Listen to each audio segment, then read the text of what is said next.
2 आणि 4 प्रतिनिधींच्या समोर काय बैठक घ्यायची मी सांगा तुम्ही. एवढी मोठी योजना आहे, पंतप्रधान मोदीचं एवढं मोठं ड्रीम प्रोजेक्ट आहे.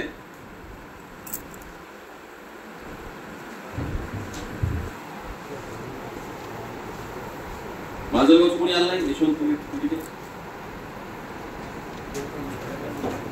अरे बाहेर गावी पण त्याचे प्रतिनिधी आहेत का मला सांगा तुम्ही. एनसीओ नाही हॉस्पिटलची चेन माहिती ना तुम्हाला. एनसीओ असतो नाही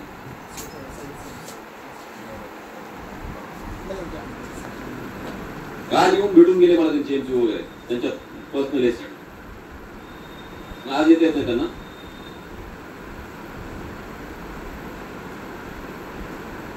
अहो सर मला सगळ्या रिव्ह्यू घेतात सगळ्या गोष्टी सगळं परळीचं आहे की नाही. चाबळे हॉस्पिटलचा प्रतिनिधी कुणी आला त्यांनी दिलं नाही म्हणताना. मी स्पष्ट सांगतो तुम्हाला.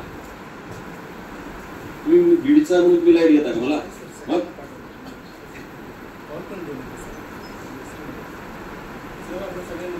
अरे कलेक्टर पासून सगळ्या गोष्टी उपलब्ध होतात सगळीकडं. तर बीडच असं आहे की बस ही सुरुवात तुमच्यापासून असेल तर काय होणार आहे मला सांगा.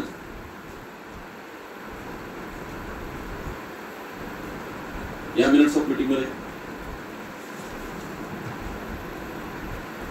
डीसी आणि टीपीएसचे डीसी दोघांना पण या लोकांनी मला माझ्या निदर्शनाला आलंय की या लोकांना एक बोलवलं नाही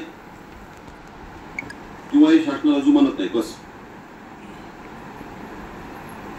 या अशी मीटिंग घ्यायची मी 2 आणि 4 लोकांच्या याच्यामध्ये.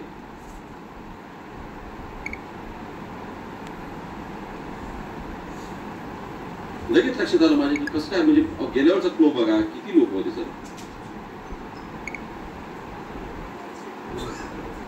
हा म्हणजे पॅकेज वाढवण्यासाठी मिनिट्स ऑफ मीटिंग मध्ये भर द्यायला सगळे जण होते.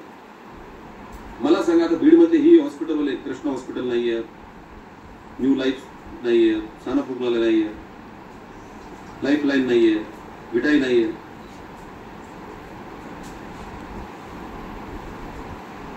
तुम्ही काय केलं इतके बसून मला सांगा. काय काय कॉल केले तुमच्याकडे.